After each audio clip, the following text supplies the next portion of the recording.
Hey guys, this is part 2 of the Q&A from the free Facebook group thread the other day. So got through 5 questions in part 1 and I'm going to do another 5 here if we have time, which we should do. So first question for this section is from Jake, and Jake asks, what's a good way to get into finding/reading reputable studies to cite when writing articles, and how to judge how accurate and reliable a study is? There's so much out there, it's difficult to know where to start. So yeah, definitely hear you on that one. What I tend to do is, if I want to kind of look at a piece of research to kind of back up a claim, I'll just type something into Google and then find the first thing that comes up on PubMed, or I'll look in Google Scholar, or go to PubMed itself and search something there. My stance though is that because I'm not kind of a massive sciencey guy, to be honest, not saying I'm a bro, but I tend to leave the more in-depth scientific stuff to the people who actually research it. So I would say, unless you're 100% sure of kind of the validity of a study, I wouldn't cite it too often. So I'll use the same ones time and time again for things like I use sort of Brad Schoenfeld stuff, the Eric Helms protein review, the study from Peter Fitch and Alan Aragon, and I think Helms did that one as well. So yeah, just get some stuff that you know is kind of fairly sound and kind of keep coming back to that. If you want to get into full referencing and citing and stuff, you're probably going to need to subscribe to a couple of journals to get the full text, and then always look at things like sample size, whether it's applicable to the market you're writing to. There's always going to be something that's not right with it, and people will criticise some form or some part of the study. But as long as it seems kind of fairly sound, so you want ones with sort of fairly big sample sizes, relevant to your market. Look at the funding source maybe as well, things like that. So, but generally, just don't kind of use a study to back up something if you're not 100% sure what the study is actually saying, and try not to just read the abstracts. Try and get the whole study if you can. Danny asks, training, recommended split and frequency for bulking. One of those annoying it depends answers again, I'd say, Danny. Lots of different ways to go about it. Basic guidelines, hit every muscle group at least twice a week, especially if you're a natural trainer. I think that's quite important. Mainly big compounds, but there's nothing wrong with isolations as well. Try and work in a variety of rep ranges, so have more strength-based work and more hypertrophy-based work. Increase volume over time, whether that's increasing reps, adding sets, adding weight, training density, capacity, stuff like that. On my website, I'll throw up a link. I've got a routine. It's nice and simple, called The Busy Guy's Guide to Bulking, which is just a straightforward upper-lower split, 4 days a week, 1 strength session for each, 1 hypertrophy, and I think that works pretty well. So that's general cover-all answer for that one. Ryan Davis asked, best way to grow a Facebook group? If you had a blueprint for it, what would it be? And also how to profit from said group. First thing I'd say to that is that a question about how to profit is completely the wrong question to ask. Free Facebook groups themselves are by their very nature free. You don't profit directly from them. I suppose to cover the whole point in general, I'll be 100% honest with this. I make no money directly from this group, from the free fat loss group, hence the name from it, so I don't charge people to come in. I do get inquiries about coaching, but they're directly related to how much stuff I put out there. So if I put out a lot of free content, I tend to get more inquiries. If I stop kind of doing stuff, I get less. It's as simple as that. And really, Ryan, I'd say that's the way to do it, is just put out a crap load of stuff for free. If you're always thinking about what's the best way to monetize it, how can I grow it, what tricks, there are no tricks really. You have to keep putting out stuff for free even. So write for as many places as you can, do videos, do Q&As, don't expect anything in return. You have to ask, why would people want to hire me if I'm not giving them a load of free stuff? Put out your best content for free, and then you charge for accountability and you charge for personalisation as well.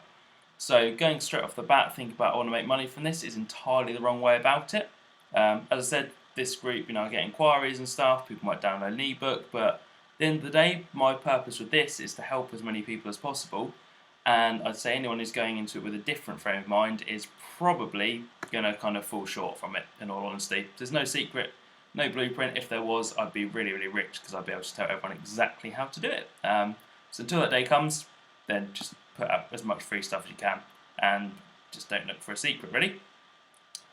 Andrew John Scraggs, hey Andy, said, you've got a couple of PT sessions, online clients to service, blogs to write, questions to answer, groups to manage, products to develop, face masks to apply, etc. How do you organise your diary and prioritise what needs to get done? The sheer volume of content is impressive, fella. Tip of the hat to you. Why, thank you, sir. I often fly by the seat of my pants a bit. But for me, it's a case of things like just some general tips. I use social media cut-offs. So in the evening, don't check Facebook. I'll always kind of shut down email by about 8ish, unless there's something particularly important I'm working on. I prefer paper diaries to kind of phones online and stuff. I'll always get work done in the morning because I'm most productive then. So I tend to get up about 5:30 and I'll kick off with some stuff before I even eat, before I check Facebook, Instagram, email. I'll get some writing work done, whether that's something for my own site, a blog I'm writing for someone else, working on a product, because that's my kind of creative time. And the same at the end of the day. I'm pretty good sort of 6 to 8 at night. Tend to do that. Don't get caught up in social media debates that don't benefit you. What else to do for organisation? That's kind of it. Just try and prioritise the big stuff. I'm still a bit shit at it from time to time. I do stuff that is easy to get done and probably doesn't matter so much, but always try and think big picture and how much is helping me. So getting involved in Facebook debates, posting on Instagram, stuff like that is quite fun, but it's not actually going to get you that far. So just do that. Also do what you enjoy. There's a lot to be said for that. I've got back into writing a lot more content recently for my own site, so it's not like I'm getting paid anything directly, but I've already seen a return in number of people contacting me, opportunities that are coming up. I'm writing my daily emails again, which basically I love doing. And actually, if you love doing something, you put more effort into it. So yeah, bills have to be paid with certain things you might not enjoy as much, but prioritise what you enjoy doing. And personally, I think you'll do a really good job of it, and then get busier from there. Final one I'll look at for now is from Pete Bell. Hey Pete. 2 questions. What are the first 5 steps to flexible dieting? And best way to motivate an unmotivated partner? Not kind of pre-thought about this one at all. So 5 steps to flexible dieting would be 1, probably track what you're doing at the moment for a couple of weeks before you even look at getting into like whole macro accounting and stuff. So just track your calories. Second would be kind of get used to MyFitnessPal, get a rough idea of what you should be eating and what your weight is. Because you can get an online calculation, but actually we're all sort of individual, to sound kind of a bit fruity and arty. But yeah, we're all individuals, so the better way to do it is to do that tracking and monitoring your progress. Step 3, I'd say get used to kind of weighing and measuring stuff. Don't be hugely anal about it, but get used to what a rough serving of chicken breast is like, or oats or peanut butter, things like that, the higher calorie foods that can easily add up. Step 4 would be for me just tracking calories and protein day to day, getting used to that. And then step 5 would be looking at your tracking through that and looking at what you prefer in terms of carbs and fats, and how you generally just tend to split your meals up when you're not concentrating too much on that, and then use that to set a template guide for your own individual macros. And for motivating an unmotivated partner, first thing I'd say is there's only so much external motivation you can give someone. At some point, like the internal or the intrinsic motivation has to come in.